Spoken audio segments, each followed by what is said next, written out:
¿Vale la pena actualizar nuestra MacBook Air M1 por una MacBook Air M2? Si estás pensando cuál comprar, quédate para ver este video. ¿Qué onda, gente? Mi nombre es Augusto Calini, me dedico a editar videos para creadores y creadoras de contenido. Si vieron mis últimos videos sabrán que tengo esta MacBook Air con chip M1, ya la tengo hace un poquito más de un año y sigo sosteniendo que para mí es la opción buena, bonita y barata que tiene Apple. Esto que ven acá es una modificación que le hice. Con un velcro le puse un SSD externo. No me gusta para nada, estéticamente queda muy feo. Si les interesa saber cómo lo hice, tengo un short que lo subí hace muy poquito mostrando el paso a paso, que literal son dos pasos: cortar el velcro y pegarlo. En el mercado de los portátiles y en esta gama de precios, más o menos los $900, la MacBook Air M1 es sin dudas de las mejores opciones. Si sos hater de Apple o nunca te gustaron sus productos, te invito a ver el video que hice con las duras pruebas y no vas a poder creer cómo tira 4K 60 FPS. No tiene ningún tipo de sentido. Yo toda mi vida usé Windows, incluso hasta el día de hoy sigo usando Windows. Tengo ahí mi setup de escritorio, pero en lo que refiere a portátiles, creo que Apple no tiene competencia. En escritorio podemos discutirlo. Recién ahora se están empezando a acercar en potencia y software a un buen ordenador de escritorio, pero con precios totalmente irrisorios, como nos tiene acostumbrado Apple. En este caso yo creo que es la excepción. Y la MacBook Air M2 está ahí en ese rango de precio-calidad. Pero sin duda en portátiles yo me decidí por Apple y creo que llegó para quedarse. Hace unos meses salió la MacBook Air M2 y estoy analizando ver si vale la pena cambiarla por la mía. Tiene algunas características mejoradas y creo que puede ser una buena alternativa. Pero antes quiero que hagamos unas comparaciones en cuanto a rendimiento y prestaciones. En primer lugar, la diferencia es estética. La M2 es más parecida a los modelos Pro, con bordes más definidos, más cuadrados. Parece un poco más robusta, aunque en realidad son prácticamente iguales de tamaño. La M1 tiene forma de cuña abajo, da la sensación de ser más finita, pero en definitiva tienen el mismo tamaño. Los colores disponibles también son distintos. Esta es una comparación realidad aumentada. No tengo la MacBook M2, sino que con realidad aumentada las pude comparar a ambas para que vean cómo quedan y ven que tienen exactamente el mismo tamaño.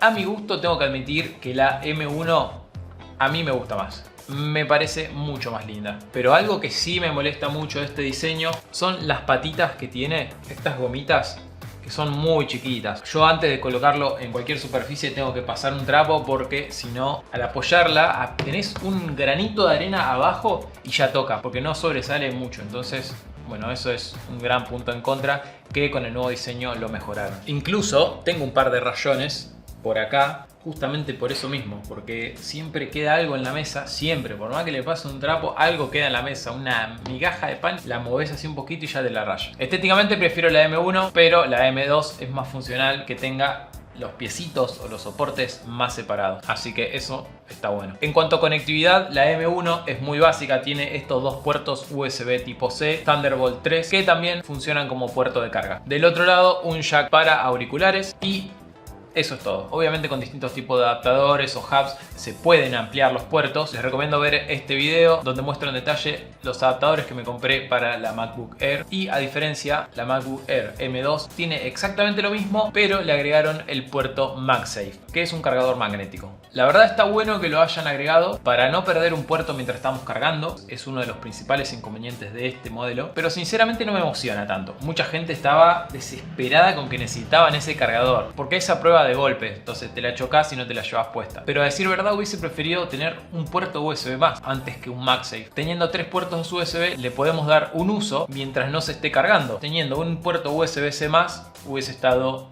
mucho mejor, porque al durar tanto la batería muy poco tiempo está cargándose. Entonces tener otro puerto para conectar un disco, un hub, lo que sea. Además del MagSafe, también la M2 se puede cargar por USB-C, algo que no viene mal para cargarlo con un powerbank o con cualquier cargador que tengan USB-C. Y yendo al apartado de... ¿Ven? Esto es lo que le decía. Ese ruido que se acaba de escuchar seguramente fue un rayón de algo. No lo quiero ni ver. Yendo al apartado de la pantalla, la M2 es apenas más grande, 13,6 pulgadas, pero son casi la misma resolución, 2560 por 1164 píxeles. Un poquito más de brillo, 500 nits a comparación de los 400 de la M1 y tiene el famoso notch, que a mí la verdad no me molesta. Está en una parte de la pantalla que prácticamente ni se utiliza. Habría que ver qué tal en el uso diario, pero la verdad no entiendo por qué tantos lloran con el notch. Ya lo vieron y fue una negación absoluta. Pero bueno, a cambio de ese notch tenemos una mejora en la cámara. La M1 es HD 720p y la M2 es Full HD 1080p. Aunque de igual forma, si tenemos un iPhone, hoy en día lo podemos usar como webcam de forma nativa y obviamente es mucho mejor que usar cualquier webcam integrada. El teclado es distinto, es más parecido a los modelos Pro y tiene el sensor de huellas en forma de círculo. Realmente el de la M1 funciona muy bien y es súper cómodo. En la M2 el trackpad parece ser un poquito más ancho, que obviamente se agradece. El trackpad de Apple es el mejor y sin dudas es una de las mejores características que tiene, así que si tiene mayor tamaño, se agradece. En cuanto al procesador, hay una diferencia que en los números parece muchísimo, pero en la práctica tengo entendido que son bastante similares. Tienen la misma arquitectura, pero está mejorada y lograron que el CPU del M2 sea un 18% más rápido y consuma menos energía. De esta manera, la batería dura exactamente lo mismo que la versión con M1. 18 horas de uso de batería viendo videos, pero con más potencia. Más adelante hablaremos qué tan real son esas 18 horas. La tarjeta gráfica o GPU, que es lo más importante para edición de video, es un 35% más potente, pero un asterisco gigante acá. Vienen con 8 núcleos de GPU o 10 núcleos de GPU. Obviamente ese 35% más potente es con la versión de 10 núcleos de GPU. Pero es bueno saber que podemos elegir. En cambio, la versión con M1 solo se puede elegir la versión con 8 núcleos de GPU. El chip M2 admite más memoria RAM, hasta 24 GB. Si bien yo creo que 16 para esta gama de laptops está sobradísimo, no está mal contar con hasta 24. Después te cobran como $500 más, pero bueno. Lo que sí, la memoria RAM en estos modelos con M2 son el doble de rápida que los modelos M1. Y lo que sí, hay una engaña pichanga, porque para obtener el mayor rendimiento con el M2 hay que pagar adicionales, que más adelante los veremos. Volviendo al tema de la batería, en su web dicen que la autonomía es de unas 15 horas con navegación web, utilizando Wi-Fi, y 18 horas reproduciendo videos de Apple TV. A ver, en la práctica yo puedo asegurarles que van a poder trabajar editando videos, por lo menos, que es lo que yo hago, unas 6-8 horas tranquilamente. Algo que me parece descomunal.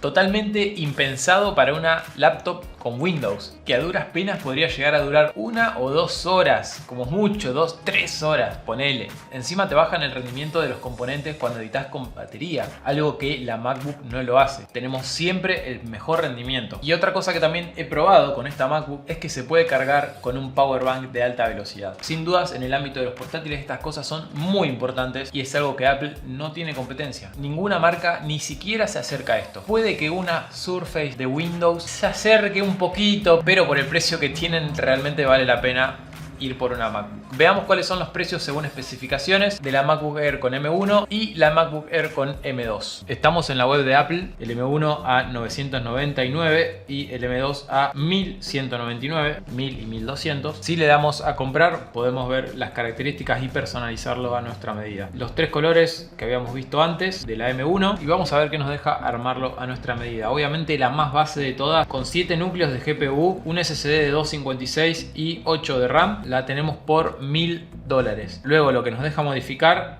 es 16 de RAM, que si le agregamos son $200 más, es una locura. Y podemos también agrandarle el SSD. Si queremos agrandarlo a 512 son $200 más. Bueno, podemos elegir el teclado y algunos servicios, pero ven que todo tiene un adicional. En la M2, si arrancamos con la base, con 8 núcleos de GPU, 8 de RAM y 256 de SSD, con la mitad de la potencia, la mitad de la velocidad de escritura y lectura, ese modelo base por $1200 lo podemos adquirir. Con los 10 núcleos de GPU ya se nos van $100 más. Hasta ahora te diría que yo lo pagaría, $100 más, por eso yo lo pagaría. Después, si queremos más memoria RAM, que la base estaría bueno que sea una de 16 para que no se nos quede vieja tan rápido. Aunque ya les digo, estos chips con 8 GB de RAM funcionan de 10, más es para estar sobrados, más que nada con el multitarea. Yo iría por 16 de RAM. Y en el caso del SSD, yo prefiero usar SSD externo, pero bueno, estos al tener menos potencia quizás podría llegar a elegir 512, pero ahí ya se nos va a 1700 y no tendría sentido. Lo bueno, bonito y barato ya se fue por cualquier lado. Dejaría los 256 y seguiría teniendo el SSD externo. Otra cosa que nos permite es agregarle un puerto de carga con dos USB-C. Si nos ponemos a pensar, el puerto de carga tiene la misma cantidad de USB-C que la Mac. Más allá de eso, está bueno poder cargar, qué sé yo, un iPad o el celular. Al ser de 35 watts, imagino que la potencia se divide. 5 watts para el celular, iPad o lo que quieras que cargar y 30 para la Mac. Imagino, no lo sé. Y después, nada, servicios que nos ofrecen. Así que en total, una muy buena MacBook Air para usarla, pero para usarla de principal, full principal, está en unos $1.520. Pero algo importante, la MacBook Pro con M2, la más chica, la de 13 pulgadas, si en el configurador le ponemos 16 de memoria RAM, 8 de CPU y 10 núcleos de GPU, está exactamente al mismo precio. Entonces, ¿qué diferencia hay entre la Pro y la Air M2? Están al mismo precio, por las mismas especificaciones. Y la Pro sería un modelo Pro con ventilación. Bueno, no es tan así. La Pro sigue siendo el modelo de primera generación con la pantalla un poco más chica, con menos brillo, sin el notch, con la misma cámara 720, tiene el touch bar que a mí nunca me gustó, no me parece nada práctico, prefiero las teclas, no tiene MagSafe, el modelo es un poco más ancho, más pesado, con los mismos colores y ahí ya les diría que es una cuestión de que hagan lo que sientan. Yo iría por una MacBook Air M2 porque teniendo la experiencia del modelo Air, la verdad no necesito esa ventilación que tiene el modelo Pro, porque en esencia es lo más importante que tiene el modelo Pro en este caso. Sería exactamente el mismo precio. Así que es una cuestión de lo que sientan ustedes. Después, muy por arriba, los nuevos modelos de MacBook Pro con M2, muy por arriba, estos son los precios. $2.000 la más básica, 2.500 la intermedia y 3.100 de las de 14 pulgadas con M2 Pro y M2 Max. Después tenemos las de 16 pulgadas, la base 2.500, la intermedia 2.700 y la más potente con M2 Max está en 3500. Solo por curiosidad quiero ver la más grande si en el configurador seleccionamos las mejores especificaciones. 96 GB de memoria RAM porque podemos, 800 euros más, con 8 TB de almacenamiento, me sirve. Y vamos a poner el teclado en español, así que vamos a poner el teclado en inglés. Español Latinoamérica, sí, dale papá. Si se puede agregar algo más, no, nada más. Precio total, $6.500. Hacemos una vaquita entre todo ahí, fiumba, taca taca, a Troden. En conclusión, yo creo que la M1 sigue siendo una excelente opción como laptop de entrada a Apple. Pero incluso para editar videos funciona muy bien, yo la sigo utilizando con proyectos pesados, 4K, 60 FPS y aún se la rebanca. No es para usarla como una computadora principal, para eso yo tengo mi setup de escritorio y es sin duda para un uso eventual, para llevártela de viaje, para trabajar una semana en algún lugar, para llevarla a la universidad. Para eso me parece que es ideal. Si querés darle un uso más intenso, programas de diseño, edición, animación en multitarea, pero no te alcanza para una Pro, yo te diría que la MacBook Air con M2 es tu laptop, porque es el poquito de potencia que le falta a esta para llegar a poder utilizarla como una principal. Yo lo que noto es que cuando empezás a abrirle un par de programas, le falta responder con el multitareas, pero en programas pesados, obviamente. En algunos proyectos de edición muy pesados también a veces llega con lo justo. Si bien se puede editar, estás ahí nomás. Si tenés un proyecto de edición pesado y le querés agregar un poco de efectos o incluso en simultáneo abrir Photoshop, Illustrator o After Effects, y ahí se te empieza a quedar. Pero le falta muy poquito, muy poquito. Y yo creo que la M2 viene a cubrir eso que le faltaba a la M1. Y bien, el motivo por el cual yo actualizaría mi M1 por una M2 es principalmente porque aún la MacBook con M1 en 2023 tiene valor de reventa. Y podría ser una buena opción venderla por 700 o 800 dólares y comprar la M2 por 1200. Que incluso he llegado a ver ofertas en efectivo por 1100 dólares. Pero por unos 300 o 400 dólares tendríamos actualizada nuestra MacBook. Ese es el único motivo por el cual